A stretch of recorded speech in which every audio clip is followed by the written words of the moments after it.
Mike is lazily jogging on the leaf-covered dirt road that runs through the forest near his house. Why am I doing this? I could have been snoozing under my warm blanket, all cozy and stuff, he thinks, stopping to catch his breath. Running can't be healthy. It can't be. I'm sweating. My body is aching. I feel like I'm going to throw up.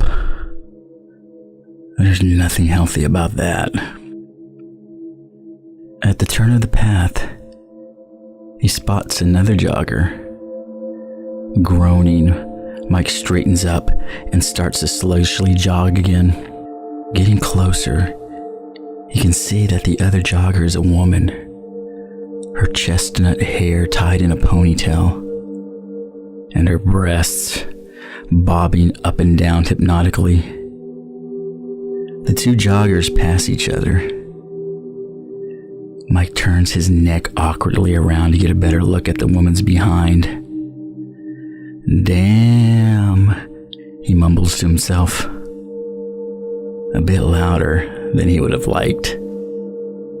The woman turns around and the two joggers lock eyes. Mike loses his balance and stumbles forward. He lowers his head and sprints away as quickly as his fat legs allow him. Shit. After spending the past months pitying his fat blob of a body, he finally made a decision to start exercising. Instead of spending his hard-earned money to get a subscription at his local gym, he decided to start jogging in the forest near his house. As a matter of fact, lots of people used to go to the forest to exercise. Even a nice curling pathway that runs through the whole forest was paved to help joggers find their way through the densely wooded area. Inexplicably, people gradually stopped going there. All the better for Mike, who can now jog in peace. Mike leans against a tree to catch his breath. That little sprint really got to him. He takes a good look at the forest around him. The tall trees provide nice thick shading, and the birds chirp lovely cheerful tunes. His vision gets lost in a sea of brown and red leaves. He breathes in the earthy smell of the forest. The tranquility of the woods calms his nerves and soothes his spirit. Mike, for the first time in his life, feels connected to the natural world around him. His heartbeat synchronizes with the rhythm of the forest, and his breath joins sounds of nature in the timeless chorus of life.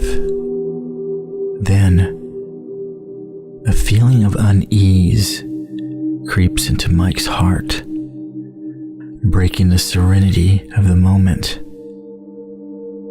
A shiver runs down his spine, and the hair on the back of his neck stands up. He finds himself staring deep into the forest. The world around him feels like a dream. He has no control over his body as his legs carry him towards the center of the forest. Drunkenly, he looks around. Time seems to have stopped, and an eerie stillness hangs in the air as he walks past trees and bushes. A crunching sound brings Mike back to his senses. He looks at his feet.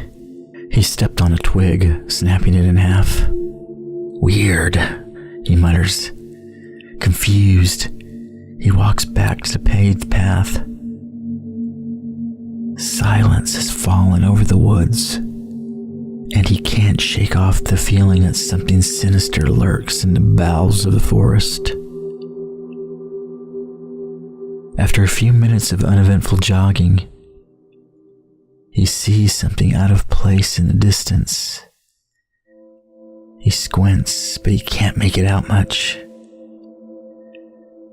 When he gets close enough to the weird object, he realizes that it is simply a chair out in the woods. Mike can't help but feel a bit weirded out by the chair, abandoned in a forest. It seems off.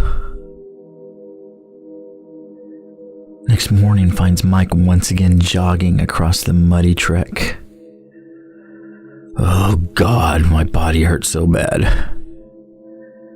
The sky is painted a dull gray, with dark clouds hovering ominously low above ground. The air is chilly and humid, with a slight breeze picking up every once in a while. Mike had to put on a heavy hoodie to fend off the cold. He's been jogging for about half an hour when he reaches the spot he saw the chair. It is gone now. Only 4 dry patches of grass where the chair's legs previously stood are now visible. Someone must have moved it then, Mike thinks, and keeps jogging. A sudden gust of wind blows the leaves on Mike's right and carries them across the path. Following the leaves' trajectory with his eyes, Mike spots a vaguely human-shaped shadow moving in the distance. Distracted, he slips on the damp leaves scattered on the path. When he regains his balance, the shadow is nowhere to be seen. Mike holds his breath and listens. Nothing. It's just my overactive imagination, he thinks, and resumes jogging, casting a quick look over his shoulders just to be safe. He is now walking near the center of the forest in a densely wooded area. The trees seem taller here, covering what little of sunlight escapes the wall of clouds and casting thick shading over the damp ground. It is so dark that Mike has to look at his watch to confirm it is still morning. The forest itself feels asleep. Nothing moves, and no sound is made. Only Mike's heavy breathing and the rhythmic sound of his soles hitting the leaf-covered ground. He looks left and right at the scenery, enthralled and a little unsettled by the unearthly stillness of the forest. Through the wall of trees and branches, Mike spots the sun's rays penetrating the forest's armor and reaching the ground in a beam of blinding light. In a heartbeat, he decides he wants to look at this marvel from up close. So, he carefully starts making his way towards the light. Stepping over fallen logs, he scrapes his shin on its rough bark. Shit, he mumbles under his breath as he carries on. Mike looks up. There is no light beam. Confused, he quickly steps forward and takes a good look around. Where he thought he saw the light, he now sees a small, muddy pond. He looks up at the thick mass of foliage and branches. There's no way light can pass through that, he realizes. Maybe my mind's playing tricks on me. His attention shifts back on the murky pond, where foaming bubbles start appearing on its surface. Curious, Mike leans forward, but a putrid smell hits his nostrils, and he is immediately forced back. Moments later, he can only watch in terror as a large shape starts emerging from the depths of the dark waters. For a split second, Mike spots broad shoulders and an arched back. Adrenaline kicking in, He starts running back towards the path. Mike looks around in panic. He doesn't recognize any of his surroundings. In his attempt to escape, he got lost. He tries to come up with something, anything, but his mind is frozen. Then he hears shuffling of leaves and branches all around him. The rotten odor from the pond hangs in the air once again. Suddenly, a bulky figure steps out of the corner of tall bushes and tree trunks. Heart's beating fast in his chest, Mike starts running once more. Twigs and branches claw at his face, but he doesn't stop until he is confident that he has put a lot of distance between himself and his pursuer. Or pursuers. Out of breath, he heaves his weight against a tree for support. With the corner of his eye, he spots a woodcutter's axe buried in a tree on his right. Without giving it much thought, he lunges toward it. Just as he is extending his hand to grab the axe, he hears heavy footsteps approaching. Mike is petrified. The leaves to his left start parting. A large hand reaches out, pushing branches to the side.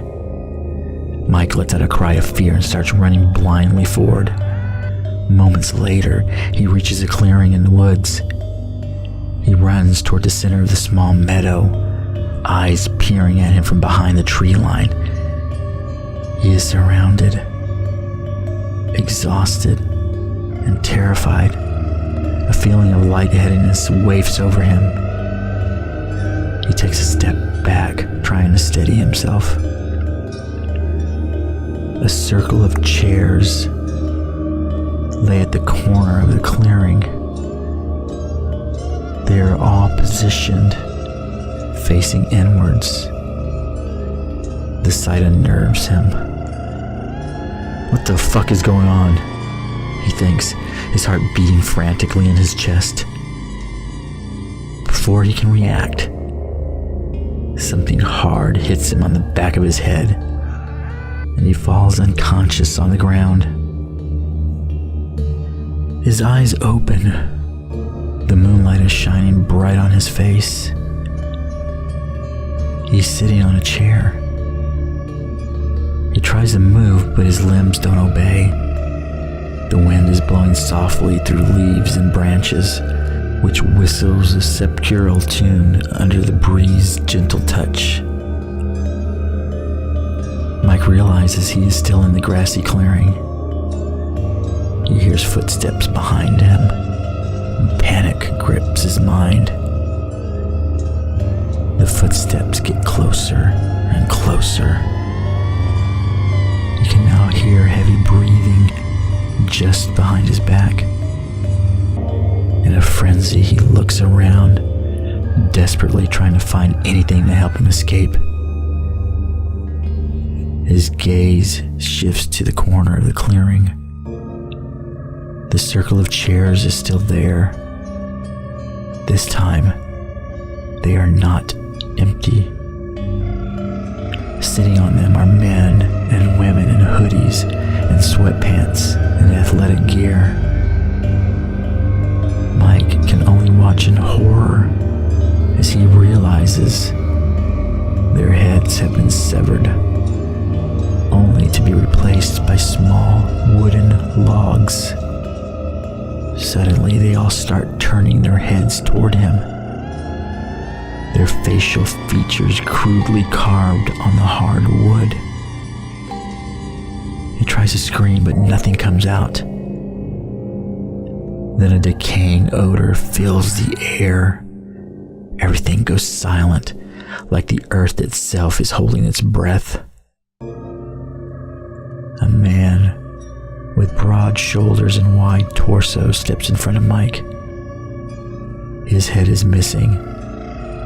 A fungi-infested wound stands bare at the end of his neck, and mud is dripping down his body. His strong arms hold an axe, which he slowly raises above his head. The last sight on Mike's eyes as the axe chopping his head off.